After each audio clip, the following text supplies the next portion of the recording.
Paganism is back, and it is very pissed off. I'm James Poulos. John Davidson is with us. Welcome to Zero Hour.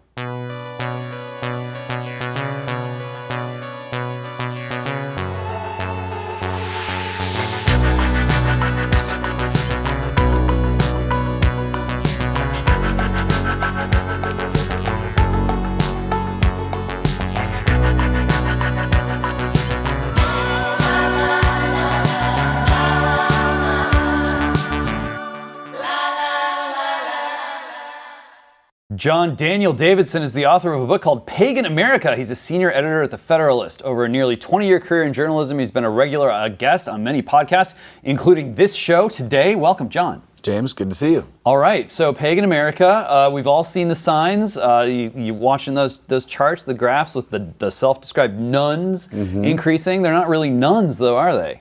What are they? They're not. They're not secular liberal atheists, it turns out.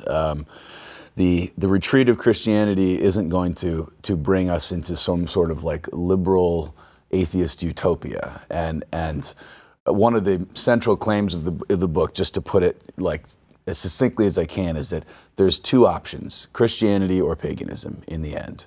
And as we become less Christian, as we become post-Christian, we are becoming more and more pagan. And one of the purposes of the book is to try to trace that, describe it, and outline it for people so that they can kind of not just wrap their head around it, but accept it. Because I think a lot of people don't want to accept that we're in a post-Christian epoch. No, I think you're right. And that sort of fallback position of like, well, they might not be Christian, but at least they respect universal human dignity. They're cultural Christians, right? Yeah, exactly.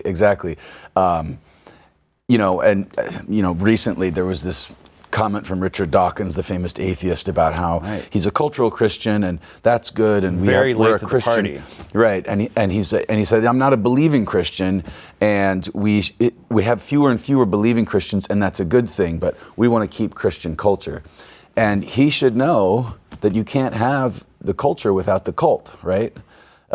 All the things that we get from Christianity, which is to say, our entire way of government and our entire social system in America will go away without Christianity.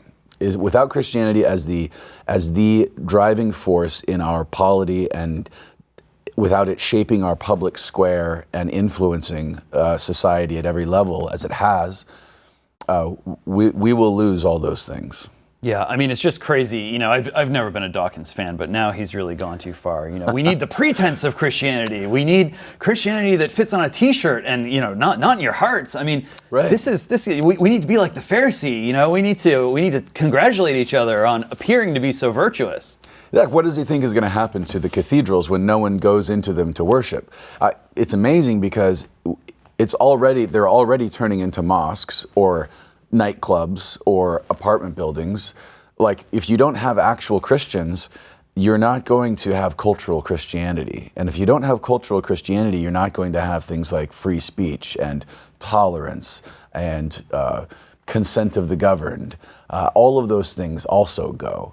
And it's more obvious in Britain than it is here, but it's pretty obvious here too. Yeah. Well, I mean, I think, you know, people are hesitant to go down this logical road because of what it implies, which is, are you saying that I need to become a real Christian? And who are you to say what a real Christian is? And are there going to be tests? And if we fail the test, then our social standing decreases? Like, you know, how do you help people to understand that what you're telling them is something that they have the ability to face up to without being dragged in a direction that they're terrified to go in? Well, they're going to be dragged in one direction or another. And so you may call the book a scare tactic, but we should be scared of a pagan America, because pagan societies are quite unpleasant. And a pagan America, a post-Christian America, is the kind of place that not even an atheist or non-Christian is going to want to live, because they're societies that are defined by coercion and force and the exercise of power over the weak. That's how they have always been across time and space and cultures, and that is the world that's coming into being right now. Tolerance, right? Free speech, a open public square where you're free to have your opinion or practice your religion, and I'm free to practice mine. That's a luxury good that only a Christian society can afford. That's not something that a pagan society will ever tolerate. Well, so then what's the standard for a Christian society? What counts, and how do you know that you've attained it?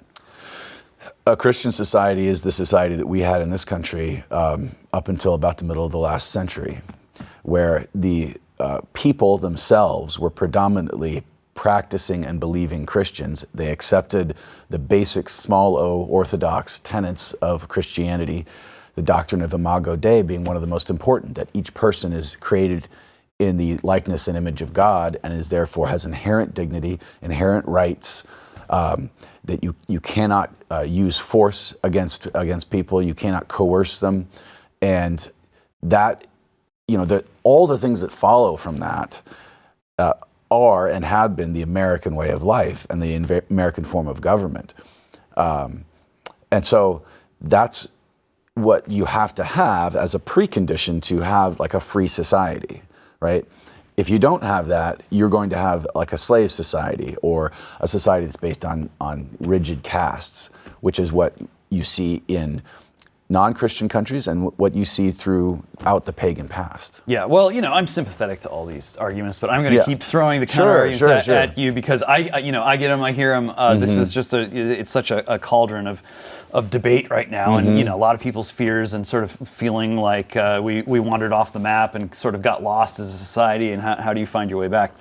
I myself am a big O Orthodox Christian guy, and so for me and those like me, the measure of a Christian society is really in the hearts of the Christians themselves. And it's really not all about saying, we're going to pass these laws and we're going to judge our neighbors in a certain way, and we're going to sort of like apply these kind of social pressures to make sure, check in on people and make sure that they're sort of exhibiting their Christianity in a certain way. You go back and look at American history, and yes, it was a more Christian society, and yes, the fount of public virtue was running in a way that it's not today.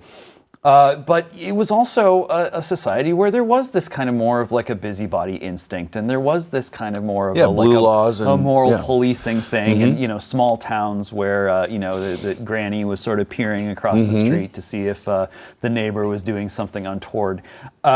Is America still kind of too much of a nosy, busybody, social policing society? You see it in wokeness. Is that strain of spiritual life in America so strong that finding our way back to that kind of Christianity of the heart is going to be difficult? It is going to be difficult because it's a whole world. It's a whole like social ecosystem with like layers of participation, right, and layers of taboo and censure and expectation for behavior that was backed up for a long time by laws that reflected those values, right? So you couldn't just get divorced because you wanted to. You couldn't sell liquor on Sunday, right? All kinds of layers of structures that reinforced Christian morality, and those reinforcements worked to cement in the minds of the people that there was a standard that they were expected to meet in terms of their behavior, if not in terms of their individual belief, right? But you can only sustain those structures if you have a critical mass of people who actually believe that this is the right way to live and that God has intended for man to live in a certain way and to treat one another in a certain way and for families to be structured in a certain way. And when you lose that critical mass, which we did and have, then you lose all those other kind of supporting structures in society that helped to bring everybody to suggest to everyone they should aspire to this standard of living and to this way of being, right? Now I think what you have, to your point about like the busybodiness of woke culture, is a kind of inversion. A lot of things about the resurgence of paganism in this modern era in a post-Christian society are inversions of Christianity, right? One of the things that pagan societies always had was an official or state morality, right? And there was a separation between morality and religion. You had all the different religious cults that had their rights, and they did what they did in the Roman Empire, right? But then you had a state morality that where everybody had to kind of like adhere to it. Everybody did. Everybody had to offer the pinch of incense to Caesar. Christianity combined religion and morality, that what you believed religiously and what you performed in your religious rites reflected and embodied what you believed, right? I think we're seeing already that pagan separation of religion and morality again, right? The pagan state, for example, doesn't necessarily care what you believe as long as you don't bring it out into public, as long as it doesn't influence public policy, and as long as you outwardly swear fealty to the state morality. So, for example, affirming, transgender identities, affirming the right of women to have abortions, affirming gay marriage, all of these things that are, I think we can safely call those like official morality of the post-Christian regime. Are you willing to call that a theocracy of its own at this point? It kind of is. I'm willing to call it a pagan state or a pagan regime. And it's, things are moving quickly, right? I mean, it wasn't that long ago that we wouldn't even be having this discussion, right? Yeah. But that's the direction we're headed, and we should not expect it to like back off. We should expect it to accelerate. Yeah. Well, so you're drawing parallels with ancient Rome, just as an example of a pagan regime.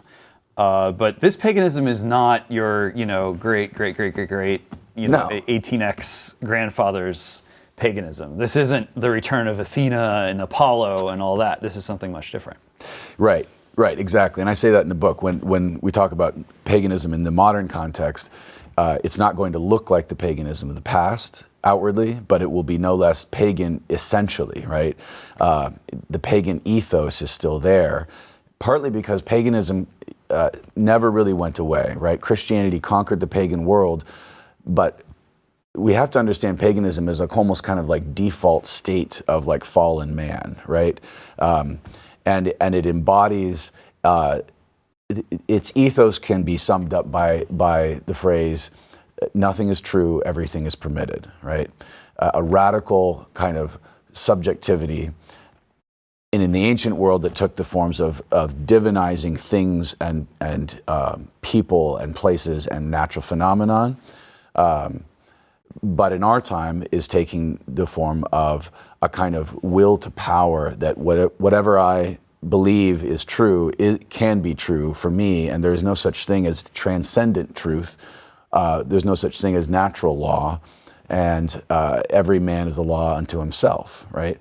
So no, not going to have a resurgence of temples to Zeus and Apollo, although we do see a resurgence in like modern forms of like moral therapeutic witchcraft, right? Moral therapeutic deism. But the philosophy and the ethos behind it is pagan, is fundamentally pagan. And that's because paganism never really goes away. It has to be kept down by Christianity and the Christian claims that are made over and against the claims of paganism. Yeah, there's definitely this kind of Nietzschean strain that we see going around, but I think a lot of this is just idol worship, peeling off one or two big characteristics of the Christian God and saying, no, it's really about knowledge, and we're just like, we got to reorganize all of human society around knowledge, and the smartest people should rule, and the smartest people should, you can simulate anything with intelligence, so intelligence is the new God. Absolutely. Or to say, well, it's justice. Actually, we need to achieve perfect justice, and that's why we need to put this sort of caste of people in charge of telling all the machines and all the people what counts as justice and what doesn't, microaggressions and micro injustices, and we gotta figure out how to perfect the system of justice, and that's what we need to work. And the pursuit of justice or knowledge or whatever it is that is these new gods justifies like any and all measures against people, right? So your rights, your right to say whatever you want, well, we can't have you saying whatever you want because we have knowledge, and the priestly class or the ruling class and their AIs. They have they have the truth, and if you bring in misinformation, we can't allow that. So, no freedom of speech for you, right? If you don't affirm these transgender identities, then you're violating, that's a crime against justice, against the justice that we need to see for marginalized people, whether it's gender identities or racial minorities, and so you can't say what you want to say, and you can't live in the way you want to live, right? The new pagans are not going to say, we're pagans, we worship Zeus. And so part of the problem is a vocabulary problem, right? We're not going to use the same language, and the pagan forms are not going to be the same as they were in the past.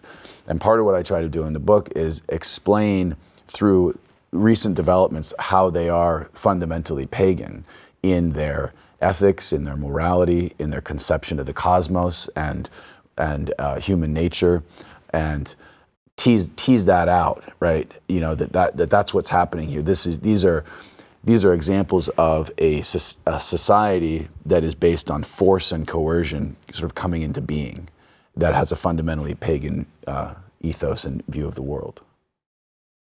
With the elections coming up, I'm expecting things to get even crazier than they already are, especially when it comes to free speech and how hypocritical the left is when it comes to it. We already know that big tech is doing everything in their power to suppress the truth. They even collude with our government to do it. Do I need to remind you about Hunter Biden's laptop? You better believe that getting the truth out to you will be even harder than it is now. Here at Blaze Media, we saw this coming, and it's exactly why we exist. Blaze TV and Blaze News, they're places where I can speak freely with no repercussions. Places where viewers can be a part of the solution and ensure that they can't cut us off from each other. Consider supporting Blaze Media, where our mission is to set fire to the lies the left wants you to believe. Not only will you get this show, but you'll have access to everything else we do here, from our Blaze Original series to Steve Baker's incredible investigative work revealing the shocking lies about January 6th. All that and so much more. Go to blazetv.com and subscribe today. When you do, be sure to use promo code ZEROHour to get $20 off your subscription. That's blazetv.com and use the promo code ZEROHour to get $20 off. Do it today. You expect violence to rise in this new world? Yes, absolutely. War, domestic unrest, all of it? Absolutely. Absolutely. I mean, you got a picture of the church on fire on the cover of the book. Yeah, that could have been taken of any one of dozens of Catholic churches that were torched in Canada over a lie that the government helped spread about Indigenous schools, right? I mean, this stuff is already, there'll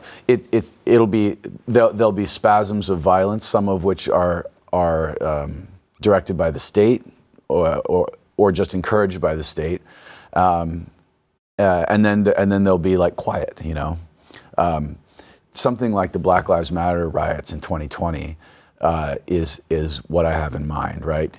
In the name of justice, the authorities allowed this to happen. Right? They didn't lift a finger to stop it. In the name of justice, the authorities in Canada allowed these churches to be burned to the ground and desecrated. So I do think we're going to see more of that, and it will be very selective. It will be very clear that the authorities are allowing something to happen or encouraging these acts of violence as a way to advance their the pagan morality or the state morality. And I talk about this in the book as well, looking to Canada and looking to Europe can be helpful in some instances to see where we're going. In Great Britain right now, there are laws on the books that if you are within a certain distance of an abortion clinic, you're not allowed to stand by yourself and pray silently. And if you do, and the cops ask you if you're praying and you say yes, they'll arrest you. And if you resist, they'll tackle you to the ground and cuff you and haul you away. That's a totally pagan exercise of force by the state against Christians, and that's what I have in mind when when I talk about a pagan regime coming into being. We should expect more of that. Sometimes it seems like Western civilization itself has kind of become an idol in the minds of at least a lot of sort of famous intellectuals. It's about saving the West. It's about defending the West. And Christians too. And then you look around at at the countries in the West, at least in the Anglosphere or whatever, and you start thinking like they seem to have torched their own tradition. So what's left to save? Yeah, well, absolutely. There's not much left to save. The only way forward is back, right? The epigraph of the book is a quote from G.K. Chesterton, one of his letters, where he said, they say I'm paraphrasing him, but they say you can't return to the past, but the future holds. There are two roads, and they both lead back to the past. And either we return to some sort of Catholic fellowship, or we return to some sort of form of pagan slavery, and there is no third road. Yeah, and that's simply true, and we see it happening, right? We see it happening, especially in the Anglosphere. I was just reminded of the Prime Minister of New Zealand during COVID. The things she said were crazy. Yeah. That we have the truth. She would just say that, like the government, that is, has the truth. And so if you're saying something that's different than what the government's saying, I mean, that's like 20th century totalitarian state kind of stuff, right? Yeah. And this is supposed to be a democracy. I mean, so part of it is a vocabulary problem with talking about paganism and Christianity. And it's also a vocabulary problem just talking about like Western democracies, right? When our leaders say that we have to defend democracy, they don't mean we have to defend like the results of like people voting. They mean we have to defend like the institutions of the state, So I think it's appropriate to have a burning church on the cover.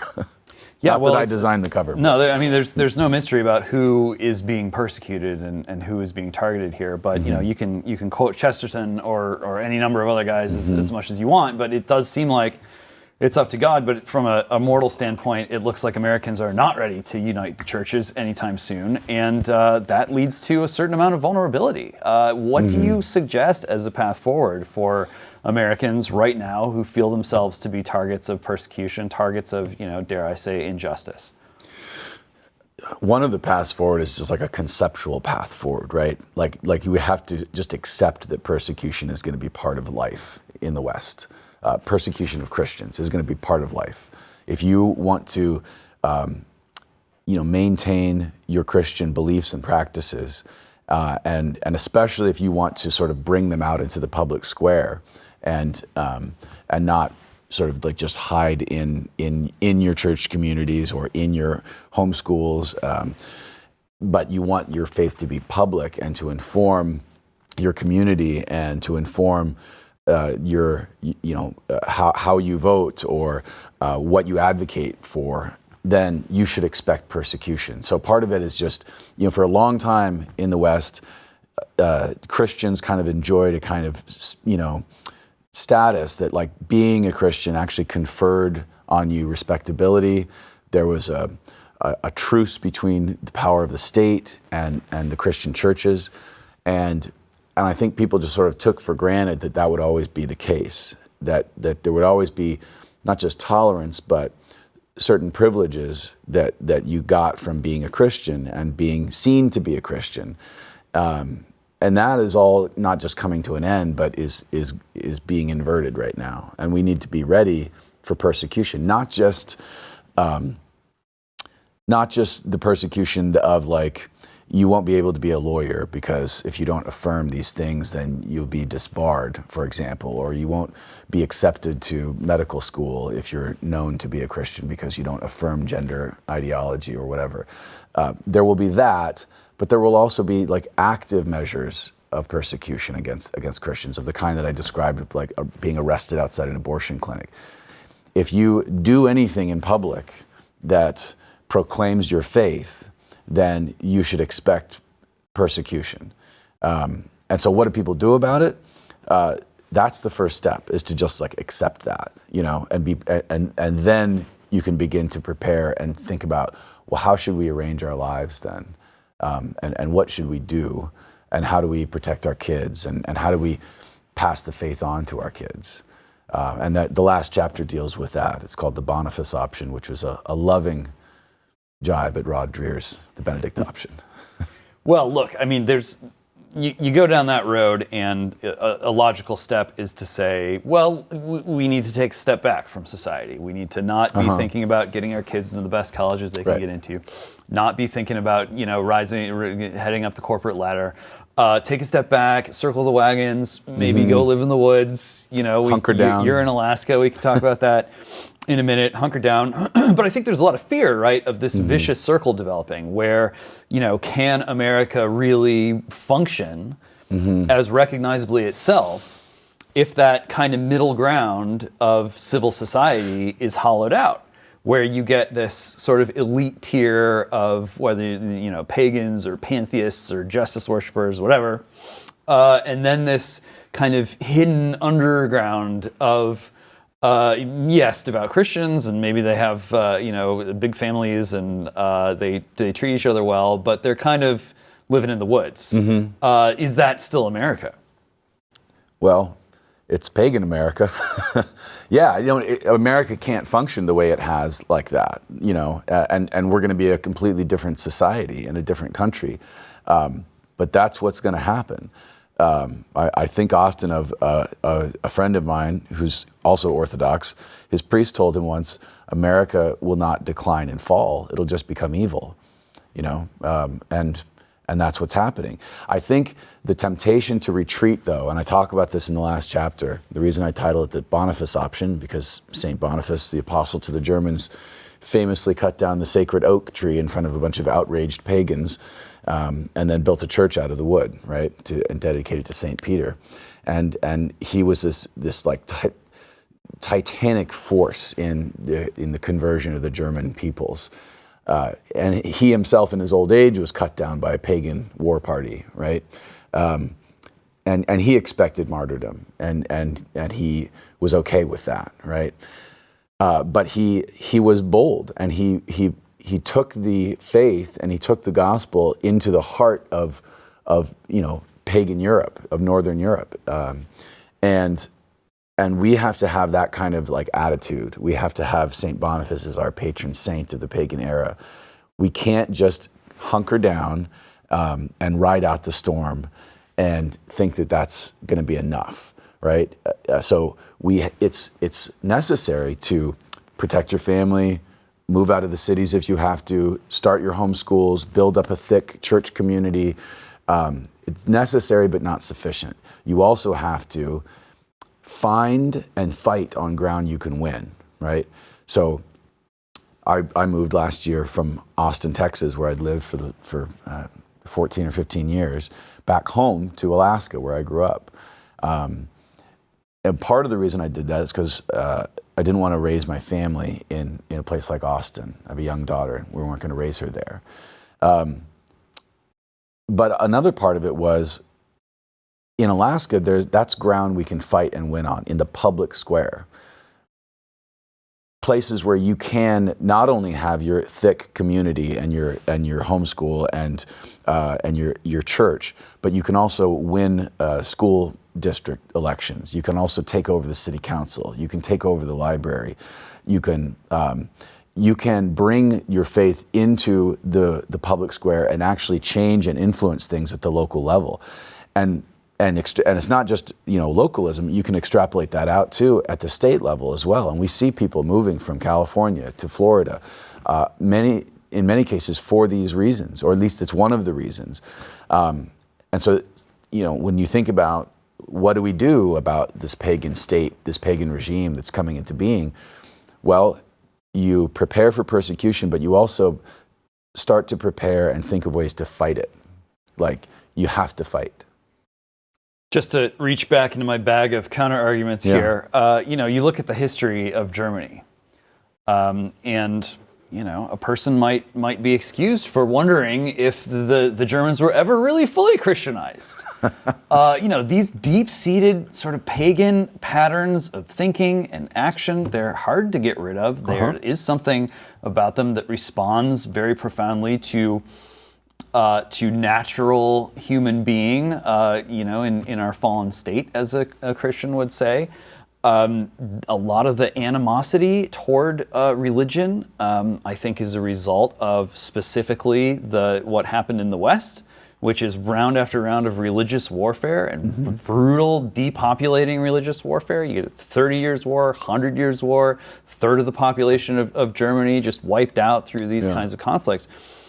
Americans, we like fantasizing about a collapse of society and sort of warring tribes and everything, and there's that little bit of the voice of the Wild West that's always echoing through, but I still think a lot of Americans would really rather wait until full-on collapse before being willing to kind of take the risk of full-blown religious conflict.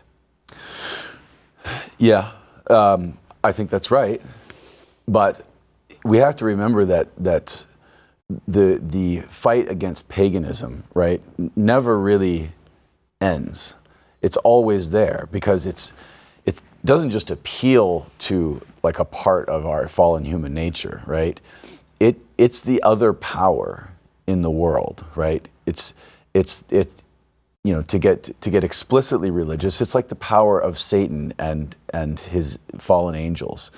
That's what paganism is, and that's why it's never ultimately conquered, right?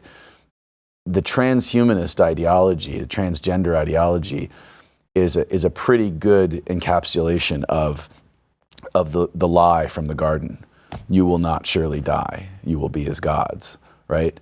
That fight, the fight against those powers and principalities, doesn't end. And it's one of the reasons why it was so difficult and took so long to convert Northern Europe. Centuries of fighting against the indigenous pagan practices and pagan cults there.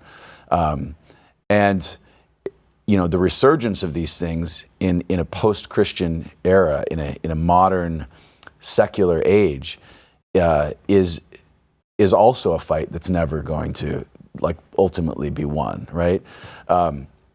We did have religious wars in Europe, right, between Catholics and Protestants, and that was bad. But the religious wars we're going to fight in the future, and that we've really already started fighting, are going to be an older species of war, which is between Christians and pagans, and those are battles that Christians need to wrap their heads around and start thinking about how do they fight the new pagans. You mentioned transhumanism. Almost sounded as if you were identifying a sort of technology worship as the root of the pagan problem. Is that right, or is there more going on? No, it's one of them. It's one of them. There's a chapter in the book about AI and the pagan future, and AI is one of the best encapsulations of how paganism is arising in new, modern, technological contexts. The people who design AI, the creators of AI, they talk pretty openly, and they use religious terms. They talk about how they're creating the gods or they're creating God, and that these beings that they are creating will be super intelligent and more advanced than us, and that we really should give over some decision making to these things and do what they say, right?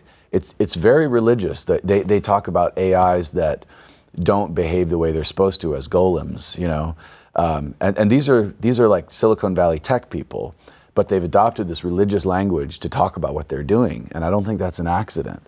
I think that they do see themselves as almost like a priestly class, and the thing that they're building as a kind of god.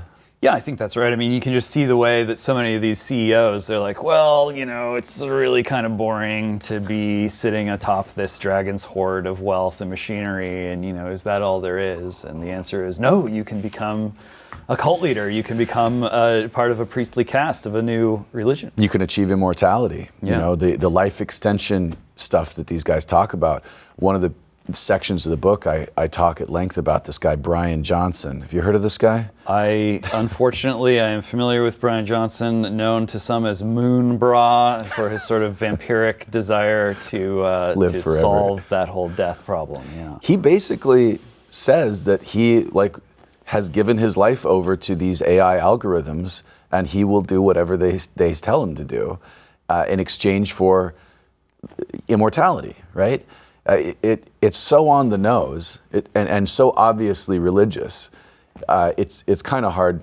I mean, it's hard to take him seriously because he thinks he's not going to die, but it's hard to believe that these people don't recognize the religious nature of what they're doing. Yeah. And maybe on some level they do. Increasingly so. But even, there's a Time magazine profile back last fall.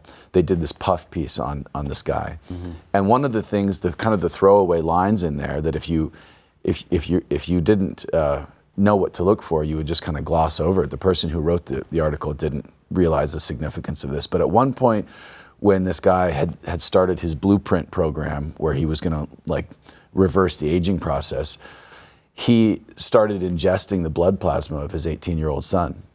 Dad. Come on, Dad. Don't make me your blood bag again. What does that remind you of? Like that's really bad. That's witchcraft stuff right there. He stopped doing it because it wasn't, it didn't have the effect that he thought it would.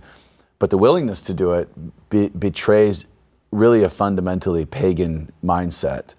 And those are the kinds of things we need to pay attention to, because these people aren't messing around either. This guy's poured millions and millions of dollars, and he's not he's a very wealthy person, and he's not the only one. There's a whole bunch of these ultra wealthy guys that take this stuff very seriously. Yeah. Well, and I think this speaks to a deeper issue too, which is the threat that you're describing isn't just the threat of people saying, "I woke up today and I chose evil. Right. Let's get it on, baby." Right. A lot of this is coming from a position of just wanting to have your cake and eat it too. Mm-hmm. Of wanting virtue, but not too much virtue, and wanting, discipline, but maybe not too much discipline, and a desire to kind of have the benefits of peace and fraternity and love, but not ever having to suffer in any real way. Mm-hmm. And the hope that there's a way to kind of just, hack social order, or figure out how to program or arrange things in a way that's going to come in a kinder and gentler way. When has that ever gone wrong? Restore the garden, right? Yeah. The sort of restoration of paradise. Right. And it's not evil to want paradise. This is what could be better than all of humanity sort of joining together around the world and finding a way to solve practical problems so that we can all live a better life. And to do that, we should build a tower to God and bring him down and force him to give us this garden on earth. And what could go wrong? Well, I mean, this is, usually when people think of the Antichrist, they think of this kind of giant malevolent figure looming over everything. No. But that's not the idea. The idea is this is a stand-in. This is a replacement. Someone who says, look, this really isn't that complicated.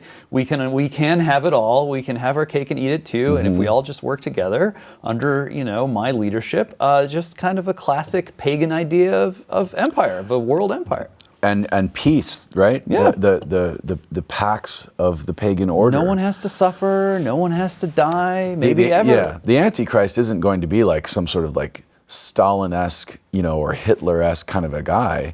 The Antichrist will come promising peace and serenity and knowledge and order, right? And so we make a mistake if we think that the threat is going to be obviously evil. The evil is going to be very seductive, and it's going to bring a lot of people. It's going to deceive a lot of people into thinking that it's good, and that the order that is promised and the peace that is promised is worth the sacrifices. And I think a lot of Christians who are not ready for this, and who have not been thinking about this and are not prepared, are going to be deceived as well. Yeah. Well, according to Jesus, this is something that's probably going to happen at some point. I think it was in Canada where this poor 28-year-old girl was sort of I'm really depressed. I can't really figure it out. So sign me up for the suicide pot. Yeah, and even the abuses of these things and the transformation of them, like the transformation of consent, right? Like, we're going to base everything on consent, and so if you consent to being, euthanized, then it's okay. The transformation of those things into coercion is going to be done in a way, and already is being done in a way, where it's not open coercion. Like, we're not saying, oh, okay, well, it was consent before, but now, like, your number's up, you have to go to the euthanization center. Well, you can see how these things have been eroding. It started out like, well, as long as you're not violating someone's civil rights, then it's probably okay. Right. And then that turns into like, well, as long as what you're doing isn't hurting anyone else. Right. And then that becomes like, well, as long as what you're doing isn't offending anyone else. Yeah. And then you can even sort of hurt yourself as long as you feel good about it in some way. Yeah. And then now we're at the point where it's like, well, really, in order to balance things out, you should probably stop having children.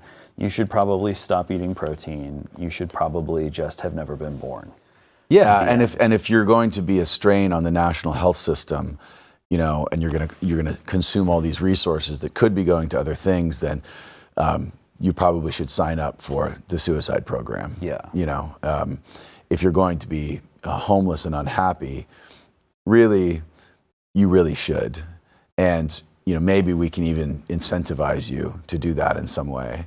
What do you got to lose? Right. You can just recycle your body. People might, appreciate you. If they're willing to buy the almonds, or it's like 10% goes to like a nice thing, then made from 10% reusable human beings. You can gain these indulgences from the regime and from the priestly class. Those things are happening, and in one chapter I talk about that with like a dark subject like pedophilia, right? And you start to see that how consent is being used to sort of normalize some of these things that were really, pretty stalwart taboos, and are now kind of being broken down. Like the last taboo is going to fall, right? And it'll fall based upon the kind of the radically subjective way of thinking that you just laid out there.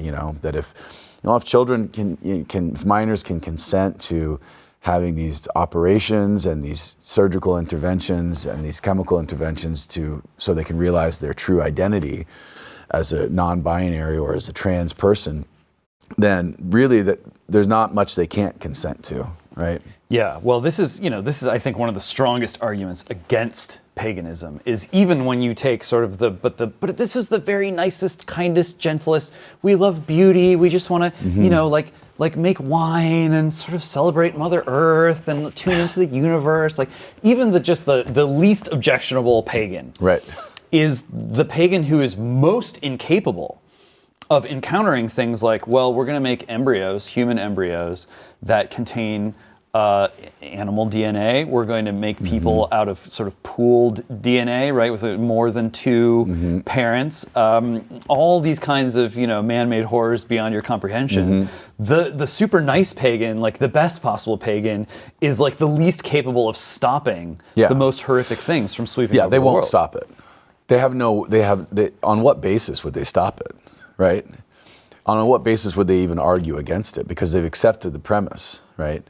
And once you accept the premise of the pagan ethos that nothing is true and everything is permitted, then you don't have any ground to stand on and say, stop. We can't do this, right? I think it was John Gray, the philosopher John Gray, in his book a couple years back, Straw Dogs. He was writing about technology. He said, everything that can be done with technology will be done. We cannot stop it. And he's another one of these people, I think, who's been trying to kind of get people to accept reality. Everything that can be done, like the most horrifying genetic engineering, mixing human and animal DNA, children with multiple parents, even genetically engineering super soldiers that feel no empathy, or trying to genetically engineer people that will die after a certain number of years, for the sake of the planet, right? All that will be done. And it's not just that it will be done because there's regimes in North Korea that are evil and that we can't control. It'll be done by us, because there's no way, there's no ground that we can stand on to stop it, because we've accepted this premise.